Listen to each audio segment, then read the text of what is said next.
আমি প্ৰথমতে আলোচনা কৰিম কুৰবানীৰ নিচাব কিমান টকা থাকিলে আপুনি কুৰবানী দিয়াটো জৰুৰী হয়। সোণৰূপৰ হিচাপটো বহুতে বুজি নাপায়, মই একেবাৰে শৰ্ট ফৰ্মত সহজভাৱে বুজাই দিম কিমান টকা থাকিলে আপুনি কুৰবানী দিব লাগিব। দ্বিতীয় নম্বৰত আলোচনা কৰিম ফেমিলিৰ সকলোৱে কুৰবানী দিব লাগিব নে কোনোবা এজনে কুৰবানী দিলেই হৈ যাব। তৃতীয় নম্বৰত আলোচনা কৰিম আকিকা নিদিয়াকৈ কুৰবানী দিলে জায়েজ হ'বনে নাই, যিজনে নেকি এতিয়ালৈকে আকিকা দিয়াই নাই সেইজনৰ কুৰবানী হ'বনে নাই। 4 নম্বৰত আমি আলোচনা কৰিম যিসকলে কুৰবানীৰ মাংস বাছা কুটা কৰে, বাছা কুটাৰ বিনিময়ত কুৰবানীৰ মাংস দিলে কুৰবানী হ'বনে নাই, ইয়াতে বহুতেই কিন্তু ভুল কৰে। 5 নম্বৰত মৃত ব্যক্তিৰ নামত কুৰবানী দিব পাৰি না নাই। 6 নম্বৰত আলোচনা কৰিম কুৰবানীৰ জানোৱাৰৰ কোৱালিটি কেনেকুৱা হ'ব লাগিব, তাৰ বয়স কেনেকুৱা হ'ব লাগিব, গৰু ছাগলী উট মহ এইবোৰৰ বয়স কিমান হ'ব লাগে।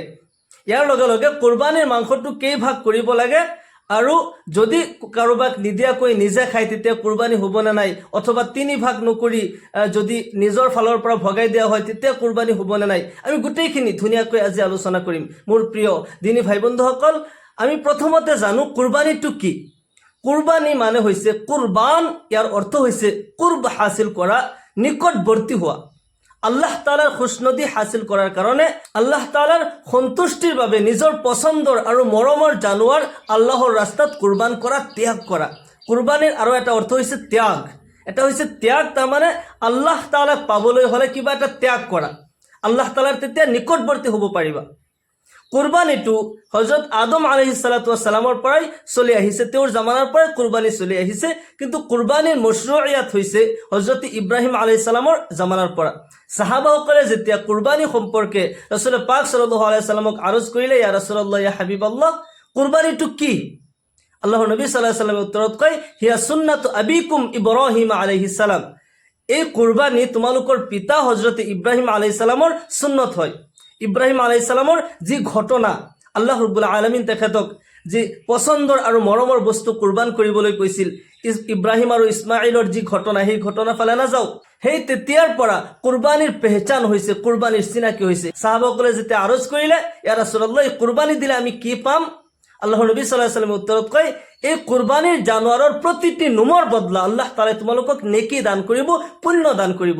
সুবহানাল্লাহ, আল্লাহ তাআলা আমাৰ তাকওয়া দেখা পায়। কোরআনে কারীমত আল্লাহ তাআলা কয় লা ইয়ানালুল্লাহু লুহুমুহা ওয়ালা দিমাউহা ওয়ালাকি ইয়ানালুহুত তাকওয়া মিনকুম, আল্লাহ তাআলাৰ ওচৰত মাংসও গৈ নাপায়, আল্লাহ তাআলাৰ ওচৰত তেজও গৈ নাপায়, আল্লাহ তাআলাই বান্দাৰ তাকওয়া দেখা পায়। কোন বান্দাই কেনেকুৱা তাকওয়া লৈ মানুহক দেখুৱাবলৈ কুৰবানী কৰিছে নে আল্লাহৰ সন্তুষ্টিৰ কাৰণে কুৰবানী কৰিছে।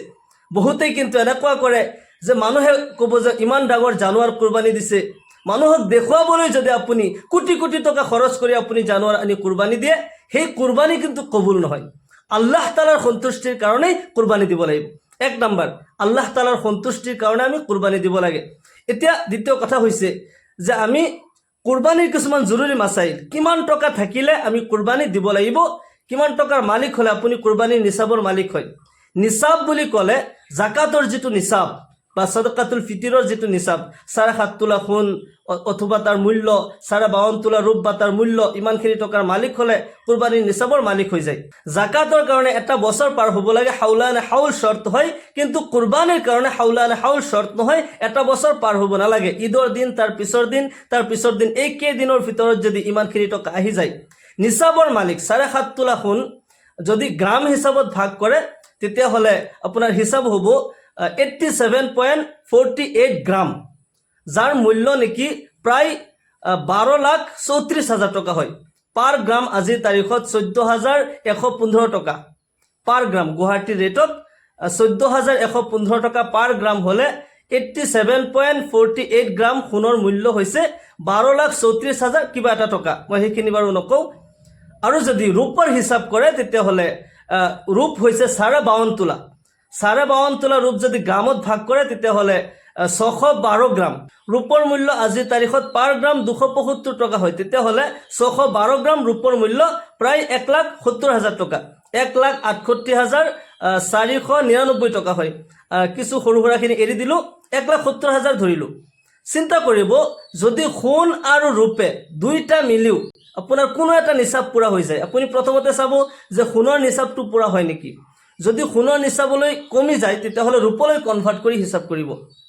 আৰু এইখিনি এটা বছৰ পাৰ হোৱাৰ প্ৰয়োজন নহয় যদি আপোনাৰ সোণ ৰূপ ব্যৱসায় বাণিজ্যৰ বস্তু আপোনাৰ ভাড়া ঘৰৰ যিখিনি পইচা আহে বা যিমানখিনি আপোনাৰ বিজনেছত বস্তু লাগি আছে এইবোৰ বস্তু যদি আপোনাৰ নিজৰ জৰুৰতৰ বাহিৰত জৰুৰতকৈ এক্সট্ৰা হ'ব লাগিব যদি এক্সট্ৰা হয় কমসে কম 1,70,000 টকা আপোনাৰ জাহিদ হয় এক্সট্ৰা হয় তেতিয়াও আপোনাৰ ওপৰত কুৰবানী ৱাজিব হয় আপুনি কুৰবানী দিব লাগিব একদম সহজভাৱে কৈছো প্ৰথমতে হিচাপ কৰিব সোণৰ মূল্যটো হয় নেকি 12,34,000 টকা হয় নেকি যদি নহয় ৰূপলৈ কনভাৰ্ট কৰি আনি 1,70,000 যদি হৈ যায় ইমানখিনি টকাৰ মালিক হলে আপুনি কুৰবানী দিব লাগিব এতিয়া কথা হৈছে ফ্যামিলিৰ ভিতৰত সকলোৱে কুৰবানী দিব লাগিব নেকি যদি সকলোৱে বেলেগ বেলেগকৈ নিসাবৰ মালিক হৈ যায় সকলোৱে বেলেগ বেলেগকৈ কেছ আছে তেতিয়াহলে প্ৰত্যেকেই যদি নিসাবৰ মালিক হয় প্ৰত্যেকেই কুৰবানী দিব লাগিব আৰু যদি নহয় গোটেই ফ্যামিলিৰ এক জায়গাতেই কেছ আছে একেলগে থাকে তেতিয়াহলে এজনে কুৰবানী দিলেই হৈ যাব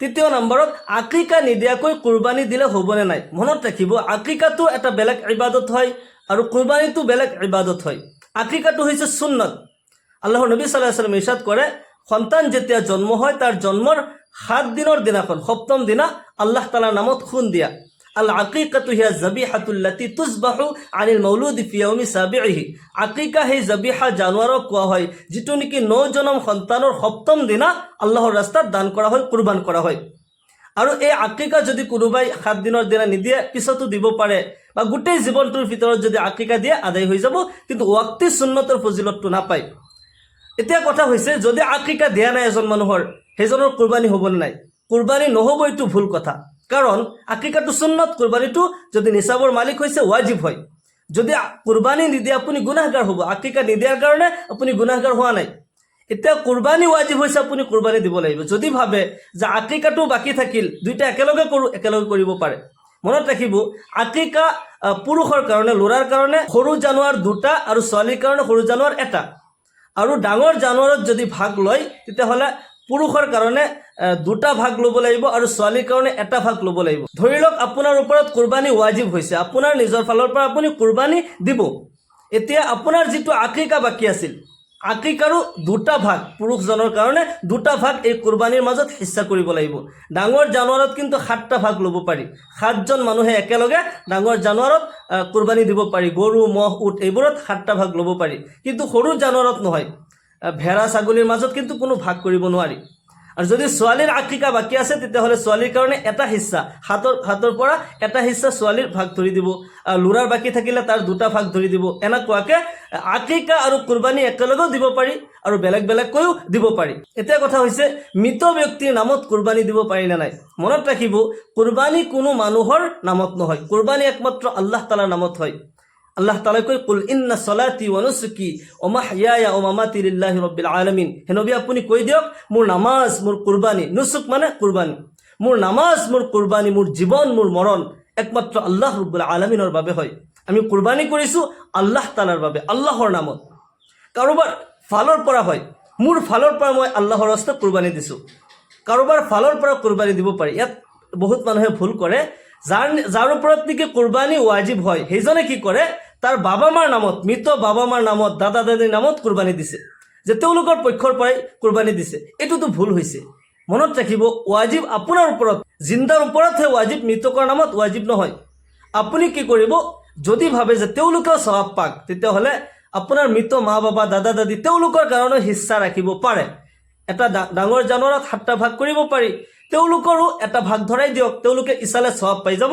কিন্তু বিল খুসুস তেওঁলোকৰ কাৰণে কুৰবানী দিছে আপোনাৰ ওপৰত ওয়াজিব আছিল তেতিয়াহলে আপুনি ওয়াজিব তৰক কৰাৰ কাৰণে আপুনি গুনাহগাৰ হৈছে আশা কৰো মাসলাটো আমি সকলোৱে বুজি পাইছো এতিয়া 5 নম্বৰত বাছা কুটা কৰাৰ বিনিময়ত কুৰবানীৰ মাংস দিয়া যদি বাছা কুটা কৰা মানুহক ইয়াৰ বিনিময়ত আপুনি কুৰবানীৰ মাংস দিছে অথবা বাছা কুটা কৰিব যোৱা মানুহজনে তেও নিয়ত কৰিছে যে মই বাছা কুটা কৰি দিলে মোক মাংস দিব আৰু যিজনে দিছে মালিকে তেও এই নিয়ততে দিছে যে তেও মাংস কাটি দিয়াৰ কাৰণে মই তাৰ বিনিময় দিলু তেতিয়াহলে ইয়া হাৰাম হয় না জায়েজ হয় কুৰবানীৰ মাংসটো বিক্ৰী কৰিব নোৱাৰি আৰু বিনিময়ত যেহেতুকে দিছে আপুনি মাংস বিক্ৰী কৰিলে দুৰৰে মুখতাৰ জিলদ নম্বৰ 2 সাফা নম্বৰ 543 তাতে ফতোয়া দেয়া হৈছে স্পষ্টভাৱে লা ইউতা আজৰুল জাজ্জাৰ মিনহা লিআন্নাহু কাবাইইন জাজ্জাৰ yani কাসাব যিসকলে মাংস বাছা কুটা কৰিছে অথবা গলা কাটিছে, হালাল কৰিছে,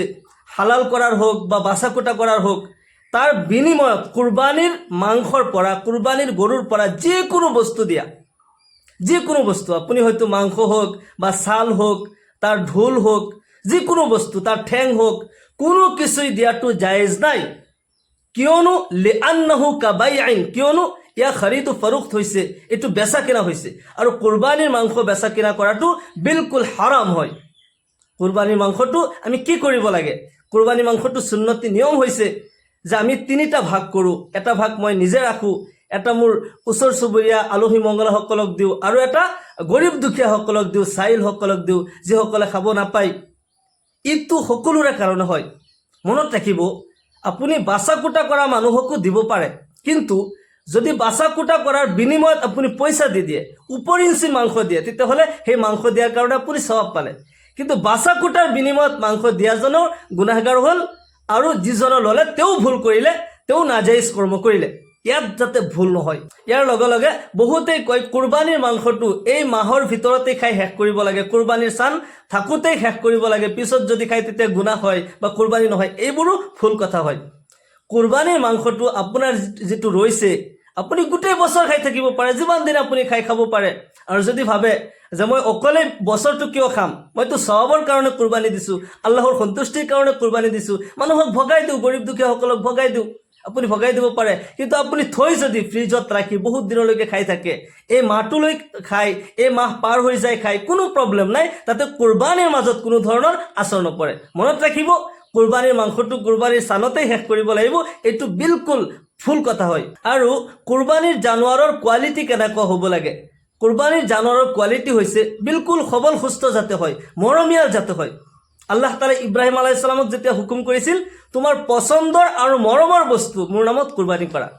কুৰবানীৰ জানুৱাৰ আচলতে নিজৰ ঘৰত পোহনীয়া হ'ব লাগে। যেতিয়া মৰম লাগিব, তেতিয়াহে ত্যাগটো বুজা যাব। আপুনি কিনে আনিছে, তাৰ প্ৰতি কিন্তু বহুত মৰম কিন্তু হোৱা নাই এতিয়ালৈকে। মৰম হোৱাটো জৰুৰী আছিল, কিন্তু হয়তো বহুত মানুহৰ এনেকুৱা আছে যে ৰাখাৰ সুবিধা নাই, যাৰ কাৰণে কিনি আনিয়ে লগে লগে দিয়া হয়। কমচে কম আপুনি কেইদিনমান আগত আনি অলপমান আদৰ যত্ন কৰিব, তেতিয়া তাৰ লগত এটা অন্তৰৰ ৰিষ্টা হ'ব, এটা মৰম লাগিব। মৰমীয়াল হ'ব লাগে। 1 নম্বৰত মৰমীয়াল যাতে হয়, পচন্দৰ হয়, যাতে চকুত লাগে। কুৰবানীৰ জানুৱাৰ নিখুঁত হ'ব লাগে, সবল সুস্থ হ'ব লাগে। সি কণা খুৰা হ'ব নোৱাৰিব, অন্ধ হ'ব নোৱাৰিব। বিলকুল যদি অন্ধ হয়, সেই জানুৱাৰ কুৰবানী দিব নোৱাৰিব। একেবাৰে লেঙেৰা হয়, কুৰবানীস্থলীলৈ যাব নোৱাৰে, অথবা ইমানেই দুৰ্বল হয় যে ঠেলা দি লৈ যাব লাগে, কুৰবানীস্থলীলৈ ঠেলা দি লৈ যাব লাগে, তেতিয়াহ'লে সেইবোৰ জানুৱাৰৰ কুৰবানী জায়েজ নাই। মনত ৰাখিব, কুৰবানীৰ জানুৱাৰ যাতে কুৰবানীস্থলীলৈ যাব পাৰে, আৰু একেবাৰে দুৰ্বল যাতে নহয়, কণা খুৰা অন্ধ যাতে নহয়, তেতিয়া আপুনি কুৰবানী দিব পাৰিব। যাতে মৰমীয়াল হয়, এইটো চিন্তা কৰিব, ডাঙৰেই হওক সৰু হওক, যাতে মৰমীয়াল হয়, পচন্দনীয় জানুৱাৰ যাতে হয়। আৰু কুৰবানীৰ জানুৱাৰৰ বয়স, উট হ'লে 5 বছৰ হ'ব লাগিব, কমপ্লিট 5 বছৰ, আৰু গৰু ম'হ হ'লে 2 বছৰ কমপ্লিট হ'ব লাগিব, 1 দিন কম হ'লেও নহয়। আৰু ছাগলীৰ ক্ষেত্ৰত, ছাগলী, ভেড়া, দুম্বা এইবোৰৰ ক্ষেত্ৰত 1 বছৰ কমপ্লিট। ছাগলী 1 বছৰতকৈ 1 দিন যদি কম হয়, কুৰবানী জায়েজ নাই। কিন্তু দুম্বাৰ ক্ষেত্ৰত এটা মাছলা আছে। দুম্বাৰ বাচ্চাটো যদি 6 মাহ 7 মাহো হৈছে, দেখাত সুস্থ পুষ্ট, দেখাত এনেকুৱা লাগে যে 12 মাহ 13 মাহ হৈছে, বছৰ পাৰ হৈ গৈছে, দেখাত এনেকুৱা লাগে, তেতিয়াহ'লে দুম্বাৰ ক্ষেত্ৰতহে এই বাচ্চা কুৰবানী দিয়াটো জায়েজ হ'ব। কিন্তু ছাগলীৰ ক্ষেত্ৰত বিলকুল জায়েজ নাই। ছাগলী বেছিভাগ মানুহে ছাগলী কুৰবানী কৰে, সেইকাৰণে কৈছোঁ যে 1 দিন যাতে 1 বছৰতকৈ কম নহয়। আশা কৰোঁ আমি মাছাইলখিনি বুজি পাইছোঁ। আল্লাহ তাআলা আমাক সকলোকে দিনৰ সহি সমজ দান কৰক। আল্লাহ তাআলাৰ ৰাজি খুশিৰ বাবে আমাক সকলোকে ইখলাছৰ সৈতে আল্লাহ তাআলাৰ সন্তুষ্টিৰ কাৰণে কুৰবানী কৰাৰ তৌফিক দান কৰক। সকলোকে আল্লাহুম্মা আমিন। ওয়া আখিৰু দাওয়ানা আলহামদুলিল্লাহি ৰাব্বিল আলামিন। আসসালামু আলাইকুম ওয়া ৰাহমাতুল্লাহি ওয়া বাৰাকাতুহু।